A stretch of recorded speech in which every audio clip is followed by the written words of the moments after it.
mandou que por um pouco levassem para fora os apóstolos.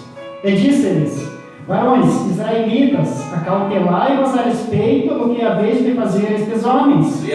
Porque antes desses dias levantou-se Teudas, dizendo ser alguém. A este ajuntou o número de uns 400 homens, o qual foi morto. E todos os que lhe deram ouvidos foram dispersos e reduzidos a nada. Depois desse levantou-se Judas, o Galileu, nos dias do alistamento, e levou muito povo após si. Mas também este pereceu. E todos os que lhe deram ouvidos foram dispersos. Agora digo-vos, dai de mão a estes homens e deixai-os, porque se este conselho ou esta obra é de homens, se desfará. Aleluia. Mas se é de Deus, não podereis desfazê-la, para que não aconteça serdes também achados combatendo contra Deus. E concordaram com ele. E chamando os apóstolos e tendo-os aceitado, mandaram que não falassem mais no nome de Jesus, e os deixaram ir. Retiraram-se, pois, da presença do conselho, regozijando-se de terem sido julgados dignos de padecer afronta pelo nome de Jesus. E todos os dias no templo e nas casas não cessavam de ensinar e de anunciar a Jesus Cristo. Aleluia, Jesus. Peço da igreja, peça junto comigo: Senhor Deus, Senhor Deus, fala comigo, através da revelação da tua palavra. Amém. Glória a Deus, a igreja pode sentar. Eu creio que essa palavra é muito forte se nós olharmos pelo lado que Jesus aí, que Deus nos fala, que o Espírito Santo vem falar com cada um. Onde a palavra nos mostra que um tempo, já naquela época de Jesus, naquela época onde Jesus foi morto, já tinha aparecido gente pregando. E naquela época houve uma grande perseguição aos cristãos. Logo quando Jesus morreu e ressuscitou, os cristãos começaram a ser perseguidos. Jesus, ele foi perseguido porque os romanos temiam que ele estaria tentando tomar o lugar do governo de Roma. Os romanos, eles queriam atenção para eles, e jamais quando alguém se levantava, que o povo começava a seguir, ele era perseguido. E a palavra aqui vai falar que quando Jesus já morre e ressuscita, porque eles mataram a Jesus, achando que a obra terminou, mas não tinha terminado, aonde Pedro e os apóstolos, eles começam a pregar e a falar no nome de Jesus. Aleluia. E eles vão pregando, vão falando no nome de Jesus, mas o poder romano, que era o maior poder no mundo na época, ele não aceita isso. Ele jamais aceita que algum outro tente se levantar para ser maior do que eles. E aonde eles, quando Pedro e os apóstolos pregavam, eles eram presos. E eles iam prendendo, mas Deus, de alguma maneira, sempre os libertava da prisão. Mas um certo dia, quando aqueles que se diziam da lei, aqueles fariseus, onde eles tinham apenas uma religião, aleluia, onde eles seguiam a sua religião, eles tinham o Velho Testamento, sabiam, entendiam, mas mesmo assim eles estavam com a visão tapada. Eles não estavam vendo no Velho Testamento Jesus, aleluia, que profetizava a respeito da vinda de Jesus. Eles não conheciam, não viam. E um dia eles fizeram uma reunião naquele conselho e eles dizem assim: agora vamos matar Pedro e os apóstolos. E eles simplesmente tomaram essa decisão, onde Pedro e os apóstolos seriam mortos.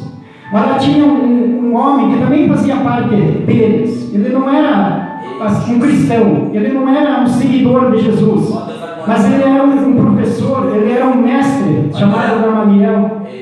E aquele mestre, aquele Gamaliel, ele levanta-se no meio daquele dia, daquele conselho, daquela reunião, e diz assim para aqueles outros: dai de mão a estes homens, soltem eles. Por que ele manda soltar eles? Porque ele dá, por exemplo, aqui dá o exemplo de um outro que tinha seguidores, um homem chamado Teudas, que esse Teudas aqui, que ele aparece na Bíblia, a Bíblia não dá muita informação sobre a vida dele, mas os estudiosos do tempo, daquele tempo, havia como se fossem jornalistas, onde não havia rádio, não havia televisão, mas eles escreviam livros E existem livros falando sobre esse Deus, que ele pregava, ele não pregava nada assim fora do normal, ele pregava Deus, não exatamente, não era um cristão, mas ele era contra os romanos.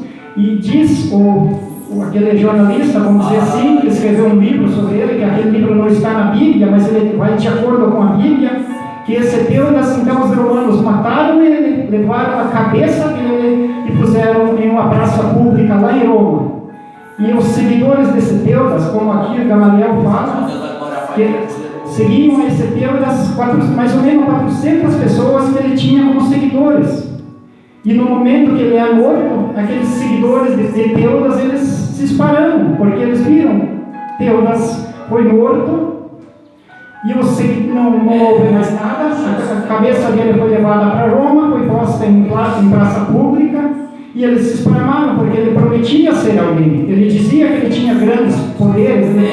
Os escritores não que está na Bíblia, mas de um livro, eles dizem que ele prometia abrir até o Mar Vermelho. Claro que era apenas enganação. Mas nesse momento, então, Gamaliel ele diz assim: por que vocês estão preocupados com Pedro? Levantou-se Teudas com 400 seguidores, foi morto e se dispersou aquela multidão. E daí Gamaliel ele dá mais um exemplo, ele fala sobre Judas, que não era aquele Judas que traiu Jesus, mas era um outro que tinha seguidores. Ele tinha seguidores e muita gente foi também com ele. Eram os seguidores desse Judas. Mas Judas também foi morto, também de maneira violenta pelo poder romano, pelos soldados romanos. Judas também foi morto e os seus seguidores também se esparramaram. Então, naquele tempo, o poder romano ele não olhava, não pensava duas vezes. Ele mandava matar mesmo quem se levantava para pregar, para falar de Deus. Esse Judas diz que pregava muito contra Roma, pregava muito naquele tempo contra o governo de César, pregava muito contra pagar impostos. E eles não pensaram duas vezes, eles mataram e os seus seguidores se esparramaram. Mas esse Gamaliel, então, dá esses dois exemplos e diz assim: vocês se preocupam com 12 seguidores que sobraram de Jesus Cristo? Gamaliel fala assim: por que vocês se preocupam com essa quantia tão pequena? Aleluia! Desses seguidores de Jesus Cristo? Só que esse Gamaliel, ele era um professor até de Saulo, daquele que mais tarde se torna Paulo. Então esse Gamaliel tinha um certo conhecimento, apesar de ele não ser cristão, ele entendia muito. E Gamaliel ele diz assim: não se preocupem com apenas 12, porque se essa obra aqui for de homens apenas, ela se desfará. Mas se essa obra for realmente de Deus, não podereis desfazê-la. Eita Deus! Glória a Deus por isso, aleluia. E naquele momento, então, ele fala sobre isso: se a obra for de Deus, não podereis desfazê-la. Mas o Senhor Jesus, ele já tinha sido morto. Então muitos já pensaram que aqui nesse ponto já terminou, já passou, já era. Mas agora os seus seguidores estão aqui pregando.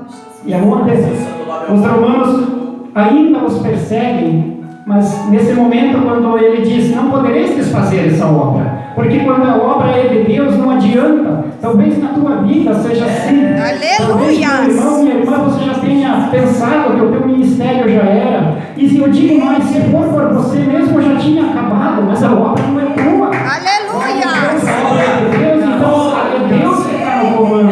Não é você que está no comando. Você é um escolhido, você é mais que um escolhido. Você tem um chamado, mas você é um escolhido. É mais do que um chamado. Então, se Deus tem um chamado, não adianta tentar fugir, não adianta resistir, porque a obra não é tua, a obra é de Deus. Se a obra é de Deus, nem o próprio chamado poderá desfazer. Não tem como, porque quando Deus escolhe, quando Deus quer, Ele capacita, Ele te dá força. Como o nosso irmão falou, a palavra falava de força. A nossa irmã já falou também sobre a palavra, onde o menor, às vezes aquele se acha menor da casa, aquele é escolhido, mas o menor, como eu já escutei um pregador falar, e eu concordo plenamente, que o inimigo, o diabo, ele gosta de nos chamar de ninho, né? Tudo que é ninho, pequenininho, fraquinho, ele quer botar na nossa cabeça. Mas Deus não, perante Deus, Ele escolhe realmente aqueles que se dizem menores. para que Deus venha a mostrar para o mundo que não depende do tamanho daquele que está trabalhando, daquele que Deus chamou, mas é Deus que capacita. Não depende da pessoa, mas é Deus que traz essa força. E eu quero dizer assim para você, não importa, pode ser levantar, pode ser governo, presidente, seja lá quem for, que queira fechar uma igreja, que queira parar, se a obra é de Deus, não tem como. Se a obra é de Deus, ninguém segura. Então também, eu já ouvi dizer, também através do pregador, eu concordo muito, e quero passar aqui para os irmãos, quero dizer assim, parabéns a você que segue o Senhor Jesus. Porque quando eles mataram o Senhor Jesus, achando que a obra, que o ministério, que o cristianismo termina nesse momento, eles mataram o Senhor Jesus dizendo, aqui é o fim. Os romanos pensaram, aqui é o fim. Mas você que segue Jesus, agora eu vou dizer para você uma coisa que quero que se guarde no teu coração. Eles mataram, mas Jesus disse, é necessário que isso aconteça, mas ao terceiro dia eu ressuscitarei. Então, às vezes eles querem destruir o ministério, não importa, se alguém está contra, quer destruir o teu ministério, quer parar, mas como destruir? Se Jesus Cristo, ele já foi morto, como é que você vai matar ele? Se ele já foi destruído, como você vai, e ele está aqui, como você vai destruir ele se ele já venceu a morte? Aleluia! Então, esse Deus poderoso, esse Jesus Cristo, porque na verdade a igreja, ele é a igreja. Se você hoje faz parte da igreja que prega Jesus Cristo, assim como quando Saulo, aquele perseguidor, ele teve um encontro com Jesus, quando ele cai, porque a partir do momento que a luz ela toca nas trevas, que ela ilumina as trevas, a pessoa não resiste. Onde Saulo cai, naquele momento ele é transformado em Paulo.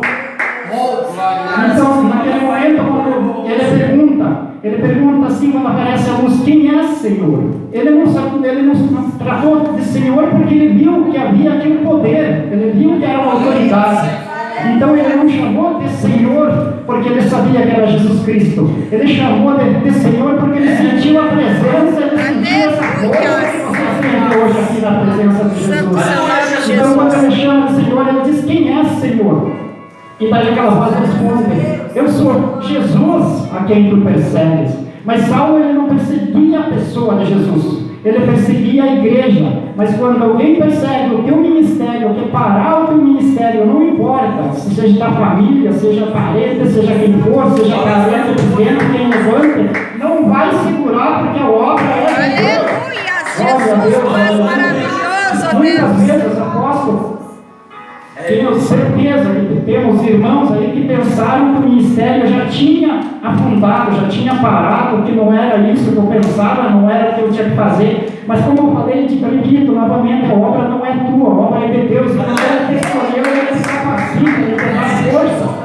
Parece que Satanás ele quer te ver lá embaixo e ele não mede esforço para te derrubar, para fazer você se sentir o último, para se sentir o mais fraco, para se sentir o inútil.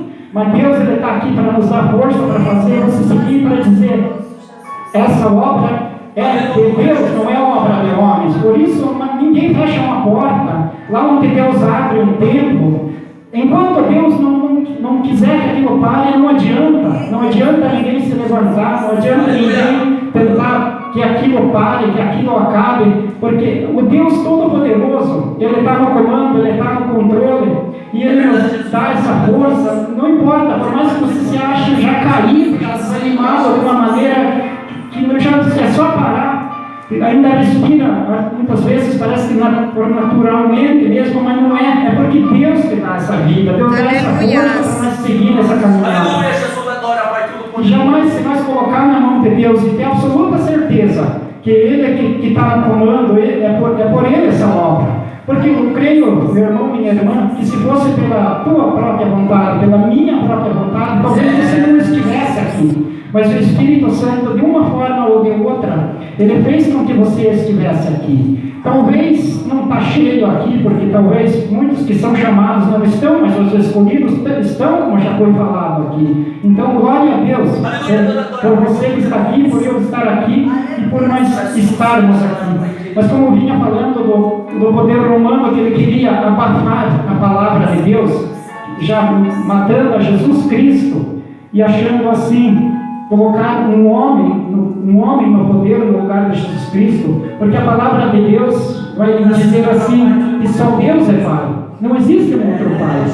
Mas parece que Roma, ela desde a época de César, da época de Pilatos, daquela época dos reis lá que condenavam o Senhor Jesus, parece que ela se levanta contra Deus, contra o Senhor Jesus, porque os romanos sempre perseguiram a Jerusalém, sempre perseguiram os judeus, e naquela época então houve que eles mandavam matar, e esses estudiosos da Bíblia, esses historiadores que escreveram livros sérios também, eles falam mais e mais do poder de Roma, até como que foi, e houve, creio que os irmãos, alguém também já ouviu falar, houve lá em Roma, agora Nero, o chamado governador, o rei que houve numa época, onde ele simplesmente, achando a cidade dele já antiga,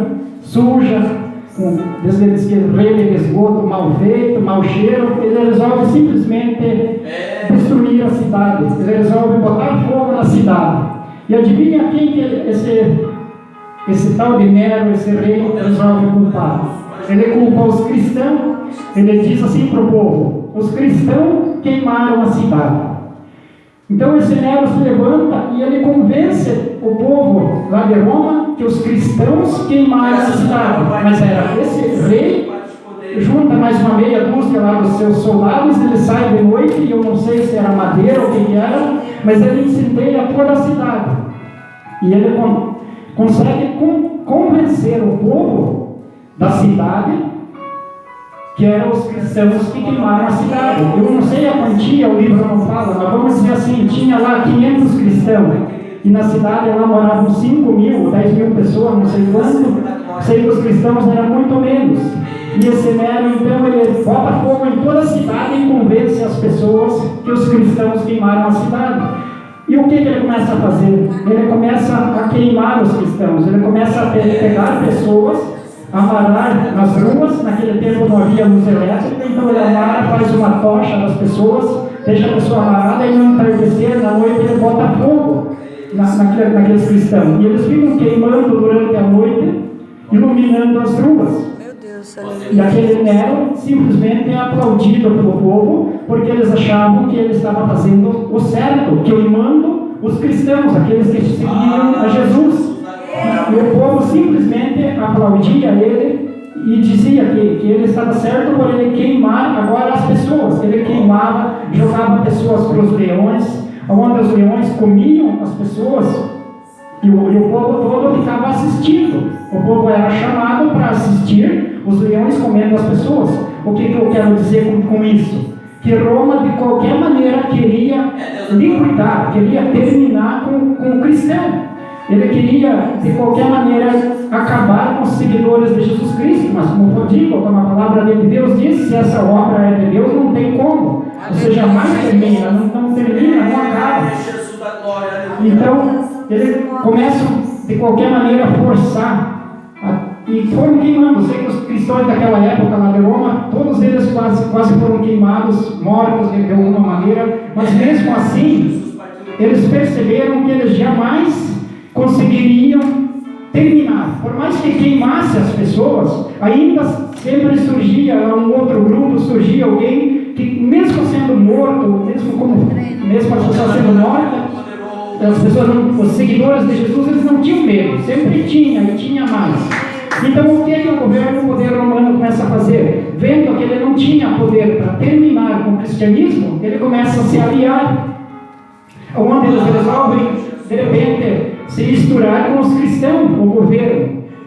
Até o primeiro Papa que existiu, ele foi lá um governador, foi alguém assim. Os irmãos podem hoje, através da internet, podem estudar, podem ver. O primeiro Papa que existiu foi um daqueles governadores, que eles começaram a misturar a política com a religião. E mais tarde, só que daí lá eles tinham os seus deuses, não eram seguidores de Jesus, o poder romano, mas tinham seus deuses, tinham suas imagens, E os seguidores de Jesus não adoravam imagens. Mas eles começam a misturar. Lá vem o Papa se dizendo cristão. E ele começa a trazer imagens e apresentar para os verdadeiros cristãos. E ele começa a dizer que ele é um representante de Deus.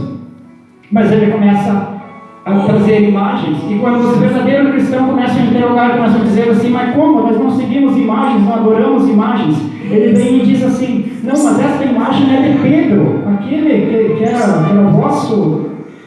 que era apóstolo de Jesus, e ele foi implantando, se misturando a política com a religião e convencendo o povo e trazendo o povo a misturar as imagens que o cristão verdadeiro não adorava a adorar. E Roma, ele começa de repente o homem começa a aparecer, começa a colocar o homem em um trono, como se fosse aqui o nosso pastor em uma cadeira grande, usando uma coroa que quase toca ao teto.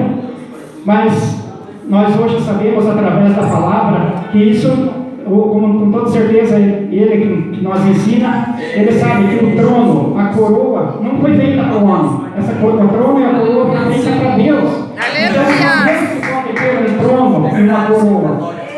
É Deus que é o rei todo-poderoso. Jamais um rei, alguém que se coloca como rei, como um que senta no trono, ele está querendo substituir a Deus. E ninguém substitui a Deus. Aleluia! Então eu quero dizer com isso, o verdadeiro cristão jamais, porque essa obra é de Deus. Ele não vai, por mais que mataram o Senhor Jesus, mais tarde eles mataram os apóstolos, mataram a Pedro, mataram a todos aqueles que eram os que ainda sobraram. Mas eles não vão, de maneira nenhuma, não vão conseguir terminar ainda. Aleluia! Assim, como antes de tudo isso, todos aqueles que não queriam se prostrar, como lá, onde foram lançados na fornalha de fogo, assim como Daniel também foi jogado aos leões, mas Deus o protegeu, porque Deus, nada para quando a obra é de Deus, nada segura quando a obra é de Deus. Então o que eu quero dizer, na tua vida também é assim. Muitas vezes você vê o teu ministério já acabado, já vê tudo indo por água abaixo, mas não tenha medo, apenas confie, porque a obra não é tua, a obra é de Deus. E Deus ele não deixa, assim como Deus falou para Pedro, como Jesus falou para Pedro: tu és pedra, e sobre essa pedra edificarei a minha igreja, e as portas do inferno não prevalecerão contra ela. Então jamais o inferno pode se levantar todo ele, mas não vai parar a igreja de Jesus. Nada vai segurar essa obra, não importa como seja, vai nada segura. Então apenas confie, apenas saiba que você está no caminho certo, naquele Salvador, naquele que disse que eu sou a luz, naquele que disse eu sou a porta, eu sou a vida. Não há luz, não há nada que possa ser trocado por ele, não há nada que possa substituir aquela luz. Muitos, talvez, da tua família, teus parentes até se levantem contra. Até vou dar mais um exemplo aqui, que aconteceu nessa semana. A minha esposa Helena, elas são de uma família de bastante irmãos, e nessa semana passada, 2 irmãos dela se levantaram contra ela, mas não espere aplauso. E por que se levantaram contra ela? Porque ela estava falando do que está aqui na palavra. Quando muitos levaram velas para o cemitério e tudo, então os irmãos dela, eles não aceitam que você não leve vela ou que você não faça uma oração por alguém que já morreu. E quando ela falou, quando ela postou aqui que Jesus, que é a luz, nós não precisamos de vela, e temos que orar por quem está vivo, porque a palavra em Marcos 12, 27 diz assim: que Deus é Deus dos vivos, não é Deus dos mortos. Aleluia! Então, quando ela fala, os irmãos dela se levantam contra ela. E no momento que ela tenta explicar, falar a palavra de Deus, jamais querem ouvir. Porque a palavra de Deus é como uma espada de 2 gumes. Aquele que não aceita está indo contra essa espada. E Deus, ele é todo poderoso. Deus, ele nos dá esse conhecimento através da palavra dele. Mas por isso nós temos que colocar a nossa mente e a nossa coração para buscar, porque eu não era diferente.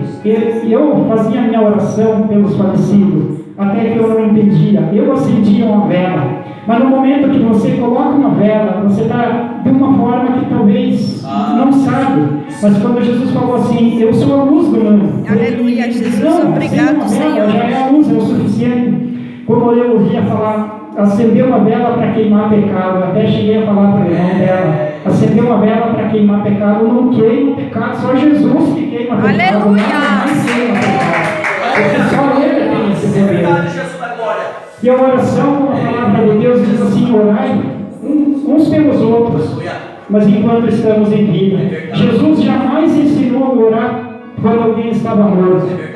Jesus, ele, na passagem aqui pela terra, ele ressuscitou pessoas, ressuscitou a Lázaro, mas ele não orou, ele apenas com o poder divino que ele tinha, ele chega diante de Lázaro, diante da tumba e diz assim, sai para fora, Lázaro. Mas ele jamais aconselhou que alguém orasse por um falecido, por alguém que já morreu, porque cada um, diz a palavra, responderá pelas suas obras. Jamais se eu morei em pecado, alguém vai me salvar pagando uma oração. Nós tentamos falar isso também, mas não conseguimos falar, porque as pessoas que estão com o coração fechado, ainda ontem também comentei com o pastor, a palavra de Deus é assim, quando ela encontra um coração aberto, a pessoa fica calma, fica tranquila, seja ela como for. A pessoa recebe ela de uma maneira tranquila, de uma maneira calma. Mas quando a palavra de Deus, ela encontra um coração fechado, um coração de pedra, então essa pessoa se irrita, ela causa uma enorme raiva na pessoa. E a palavra de Deus, ela, mais uma vez, só já vou terminar, eu só quero dizer mais uma passagem em Apocalipse que nós podemos ver o poder da palavra de Deus, Apocalipse capítulo número 10, onde João estava lá na ilha, e daí naquele momento, um anjo que falava com João na revelação do Apocalipse, e daí o anjo vai falando com João, e aparece um outro anjo muito grande, aquele anjo bem grande que estava com um pé no mar, e com outro pé na terra. E o anjo que estava falando com João, naquele momento disse para João, aquele anjo grande segurava um livrinho na mão. E o anjo que fala com João, ele diz assim, vai lá e pega aquele livrinho da mão do anjo. E João, ele vai até aquele anjo que estava com aquele livrinho na mão e pega aquele livrinho. Que eu creio assim, pode até ser a Bíblia. Porque na mão, imagina, se ele estava com a mão no mar e outro, um pé no mar e outro pé na terra, então era um anjo bem grande. Então quando João vai lá e pega esse livrinho da mão do anjo, aquele anjo grande diz assim para João, pega esse livrinho e coma ele. E daí aquele anjo fala para João assim, ele vai ser doce na tua boca, mas ele vai ficar amargo no teu estômago. Ele fica amargo no teu estômago. E eu creio que Deus hoje dá para nós a revelação o que isso significa. Porque quando se tratar de comer a Bíblia, você vai comer ela como a gente se alimenta. Mas ler de capa a capa, se puder, ou tentar entender de uma forma. Você está comendo a Bíblia. Realmente, no primeiro momento você vai ver assim as maravilhas, como Deus criou o paraíso, como Deus fez tudo maravilhoso, como Deus disse, faça-se a terra. Você vai ver quanta maravilha quando Deus salva aqueles lá do fogo. Você vai ver quanta maravilha quando o anjo aparece para Maria. Que doce, né? Que gostoso que isso é. Mas de repente, você começa a ver assim, que é só Jesus que salva, quando você começa a entender. E de repente nós buscamos a salvação em outros deuses também, seja lá através de Maria, ou mesmo oração para o anjo. E de repente nós vemos que a Bíblia nos diz, não, é só Jesus. Ele já começa a ficar mais amado. Porque muitas vezes nós tínhamos aquela esperança em coisas assim que nos parecem tão perfeitas, tão bonitas, tão certas. Mas não há outro Salvador, não há outro mediador. Quantas vezes nós vamos descobrindo coisas que elas nos vão trazendo, nos fazendo nos entristecer por um lado também, quando nós vemos que nós temos que apenas a porta larga, que a porta estreita apenas que nos traz a salvação, que a porta larga nós podemos seguir todos os caminhos que tem, ela não nos dá a salvação, é apenas caminhar nessa porta estreita, enfrentando, muitas vezes deixando as coisas do mundo. Isso muitas vezes é difícil, então isso vai se tornando talvez um pouco amargo para muitos. como foi falado aqui. Então, nesse momento, muitos fraquejam, muitos passaram por uma fase de achar a Bíblia maravilhosa, achar a Bíblia uma coisa doce, mas de repente eles começam a ver que ela também oferece, assim, certas dificuldades para seguir o Senhor Jesus. Por isso que poucos o seguem, por isso que poucos estão nessa obra. Mas a partir do momento que nós sabemos que essa obra não é nossa, que essa obra é de Deus, Ele nos dá essa força. E a cada um que está aqui, não precisa ser quantia grande, mas pode ter certeza, como o nosso irmão já falou, você, mais do que um chamado, um escolhido. E continue tendo essa força, e que Deus nos dê também essa força. Que segure-nos pela mão para que a gente não venha cair, não venha fraquejar como muitos, para que nós continuemos sempre tendo a fé, tendo a certeza que Jesus morreu por nós, e que isso que nós participamos, como temos ainda, glória a Deus, em vida, essa oportunidade de participar do corpo e do sangue, e nós venhamos a saber realmente que isso não é apenas esse pão que nós hoje temos aqui, mas é que é realmente o corpo e o sangue do Senhor Jesus. E como é que nós vamos enxergar isso? É apenas através da fé, com os olhos espirituais, porque nós sabemos que Deus, Ele é Deus da nossa vida, e se nós estamos aqui ainda em pé, apesar de tudo que nós já passamos na vida, é porque não é nós que estamos no comando, é Deus que está no comando. Então Deus